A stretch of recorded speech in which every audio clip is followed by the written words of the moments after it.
नमस्कार, माझं नाव तेजश्री पोखरकर. मी एक ॲडव्हान्स प्राणी खिलर आहे आणि EFT ट्रेनर आहे. तर आजच्या थंबनेलवरनं बऱ्याच जणांच्या लक्षात आलं असेल की आजचा टॉपिक काय आहे ते, आणि प्रश्नही पडला असेल की ऐकाल तर वाचाल हे काय नवीन आहे ते. आता ते पुढे सांगेल, तुमच्याबरोबर शेअर करते. पण वाचाल तर वाचाल हे काय मी नवीन सांगत नाहीये. हे कोणाचं वाक्य आहे हे मलाही माहित नाहीये, पण खरं आहे हे किती वर्षापासून आपल्याला माहिती आहे. पण गोष्टी नुसत्या माहीत असणं आणि त्या आत्मसात करणं यामध्ये खूप फरक आहे. कारण आपल्याला नुसतं माहिती आहे वाचाल तर वाचाल, पण त्याचा जो सिरियसनेस आहे तो त्या गोष्टी आत्मसात करायला लागल्यानंतरच समजायला लागतो. तर मी कुठले कुठले बुक्स वाचले आहेत तुमच्याबरोबर शेअर करते. स्पिरिच्युअलिटी हा माझा आवडता विषय आहे, त्याच्यामुळे त्याच्याशी रिलेटेड बरेचसे बुक वाचनात आहे. पण जर तुमचा आवडता विषय ना साहित्यिक, ऐतिहासिक, भावनिक, काल्पनिक कोणताही विषय असेल ना, तर त्याच्याशी रिलेटेड तुम्ही बुक्स वाचा. मी सांगते म्हणून मी जे सांगेल ते पुस्तकं जर वाचायला गेलात आणि तो तुमचा आवडतीचा विषयच नसेल तर सगळे बाउन्सर ऑफ द हेड जातील. म्हणून मग तुमचा आवडीचा विषय आधी शोधा आणि त्यातले पुस्तकं वाचा. कॉलेजमध्ये असताना बरेचसे बुक्स वाचलेत, कादंबऱ्या लाईक अश्रूंची झाली फुले, परत उपरा. मग त्या कादंबऱ्या पण खूप सुंदर आहेत, त्या वाचा. आणि आता मी स्पिरिच्युअलिटी मधले कुठले बुक्स वाचलेत ते शेअर करते. तर पहिलं ऑटोबायोग्राफी ऑफ अ योगी, परमहंस योगी कथामृत परमहंस योगानंदांचं ते पुस्तक आहे. खूप सुंदर पुस्तक आहे. आता लगेच आहे ना हे पुस्तक ऐकल्यावर आहे ना बरेच जण आहे ना विराट कोहलीशी म्हणजे रिलेट करायला जातील की त्याने कसं त्या पुस्तकाचं हे केलं होतं मार्केटिंग, किंवा त्याचा कसा एक्सपिरियन्स होता. तर मला माहित नाही की खरंच त्यांचा काय एक्सपिरियन्स आहे तो आणि त्यांनी ते कधी वाचलंय. पण हे पुस्तक आहे ना खरंच लाईफ चेंजिंग बुक आहे माझ्यासाठी. त्यांचं मला माहित नाही, पण माझ्यासाठी खरंच हे लाईफ चेंजिंग बुक आहे. आणि हे बुक मी एकदा नाही तर ते 2दा वाचलंय. का तर त्याचं कारण सांगते. म्हणजे प्रेग्नन्सी मध्ये म्हणतात ना चांगल्या चांगल्या गोष्टी वाचाव्यात, तर पहिल्यांदा 2017 मध्ये मुलाच्या वेळेस माझ्या हे पुस्तक मी वाचलं. पण ते नुसतंच पेजेस पलटले तेव्हा ते माझ्या बाउन्सर ऑफ द हेड गेलं होतं. आणि आता रिसेंटली मी मागच्या वर्षी ते वाचायला सुरुवात केलं परत.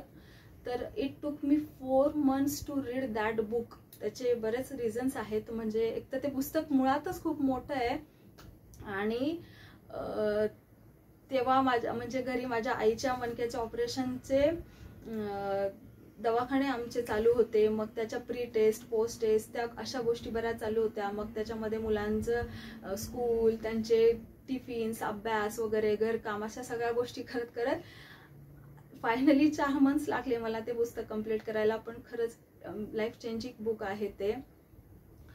खूप सुंदर पुस्तक आहे. आता हे सांगायचं तात्पर्य काय आहे, तर माझ्या एका क्लायंटला मी जेव्हा शेअर करत होते की हे पुस्तक वाच, तेव्हा तिने मला सांगितलं की हा तिला ते रिलेट झालं. ब्रेन, कारण आहे ना म्हणजे आपलं ब्रेन आहे ना आपल्याला को रिलेशन गोष्टी आणून देत असतं.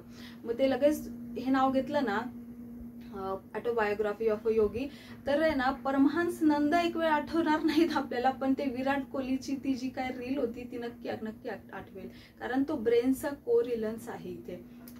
तर मग सांगायचं तात्पर्य हे की जेव्हा क्लायंटला मी शेअर केलं की ही पुस्तक वाच, तेव्हा तिने मी सांगितलं अगं मी हे वाचलंय पण माझं सगळं डोक्यावर गेलंय, काय त्याचा अर्थ काय, त्याचा आपल्या जीवनात उपयोग काय, ते मला काहीच समजलं नाही.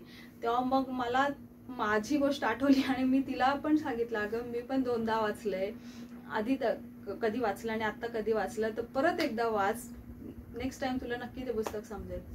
आणि पुढची जी पुस्तकं आहेत ती डॉक्टर प्रदीप पवार यांची कोहम ते सोहम, परत समृद्धीचा साक्षात्कार भाग 1, 2, 3 आणि आनंदयोग, ही पण पुस्तकं आहेत ना खूप इन्साइट देऊन जाणारी आहेत. तुम्हाला आहे ना तुमच्या विचारांची आहे ना अँगलच 360 डिग्रीनी चेंज होऊन जाईल. इतकी भारी पुस्तकं आहेत ही जी मी नावं सांगितली आहेत ती.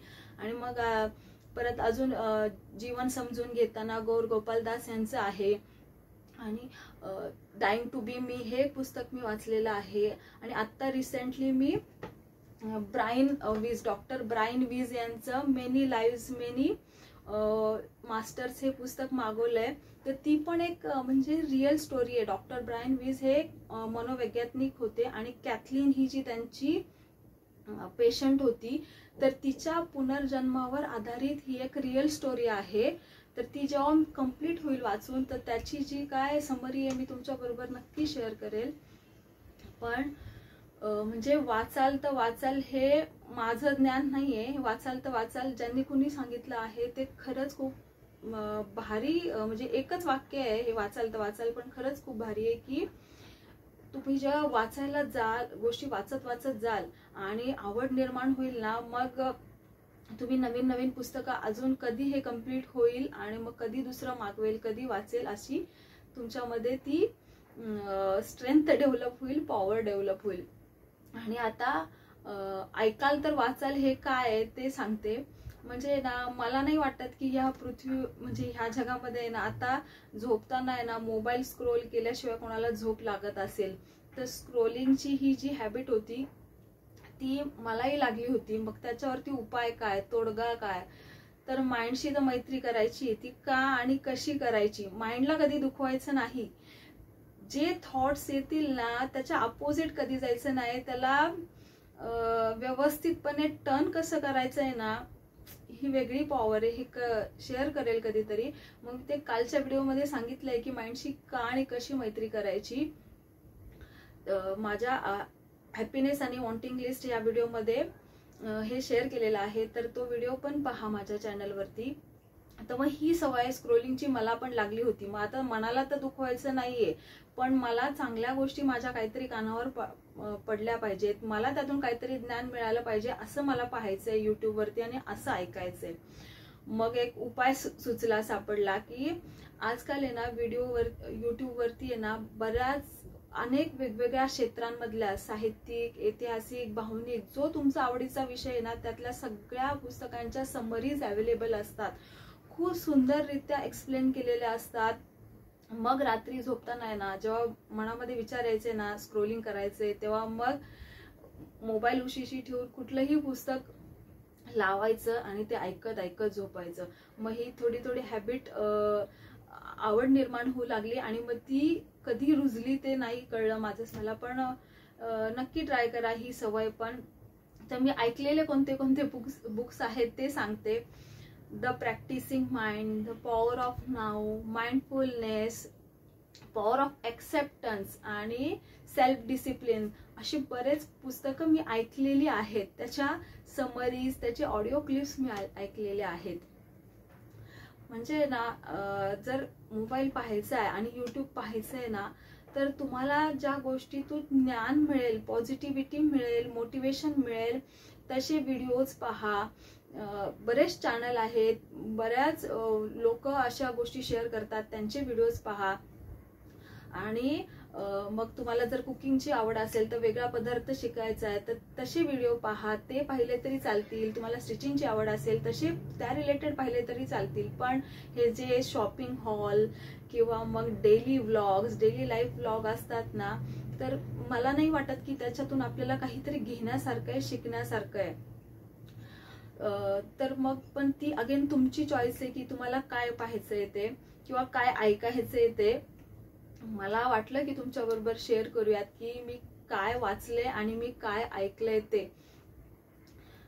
अजून एक गोष्ट शेअर करते की म्हणजे आपला मानवाचा आहे ना पर्पज काय की इव्हॉल्युएशन होणं. म्हणजे इव्हॉल्युएशन म्हणजे काय, अपग्रेड होत राहणं, चेंजेस होत राहणे लाईफमध्ये. म्हणजे आधी मानवाच्या काळापासून ते आता ह्या AI जमान्यापर्यंत, म्हणजे आर्टिफिशियल इंटेलिजन्स पर्यंत, ह्या जमान्यापर्यंत आपण पोहोचलोय. तर मग ते काय झालंय, उत्क्रांती, इव्हॉल्युएशन झालंय, एक एक स्टेप अहेड चाललोय आपण. तर मग ती वॉन्टिंग लिस्ट जरूर असावी, पण ती का आणि कशी असावी, again happiness and wanting list हा व्हिडिओ पहा, मग तुम्हाला समजेल. मग आता व्हिडिओच्या शेवटी एवढेच शेअर करेल की वाचाल तर वाचाल हे आत्मसात करा. नुसतं माहिती असून उपयोग नाहीये, ते आत्मसात करता आलं पाहिजे. आणि त्याच्या जोडीला अजून एक की ऐकाल तरी वाचाल, ह्या दोन्हीपैकी काही जरी आत्मसात करता आलं ना तर तुमच्या ज्ञानामध्ये भर पडेल, फरक पडेल. एक एक दिवस तुम्ही एक एक स्टेप पुढे जाल. कारण हा आपला पर्पजच हा आहे की आपल्याला इव्हॉल्युएट व्हायचंय, आपल्याला उत्क्रांती व्हायची, डे बाय डे आपल्याला ग्रो करायचंय. मग ते नुसतं स्क्रोलिंगनी ग्रो होणार नाही. आपण काहीतरी इथे गेलं पाहिजे, काहीतरी इथे फिट झालं पाहिजे. तर त्याच्यासाठी वाचनाला पर्याय नाही. व्हिडिओ शेवटपर्यंत ऐकल्याबद्दल धन्यवाद. माझ्या चॅनलला सबस्क्राईब केलं नसेल तर नक्की सबस्क्राईब करा. व्हिडिओ आवडला असेल तर लाईक करा, शेअर करा. धन्यवाद.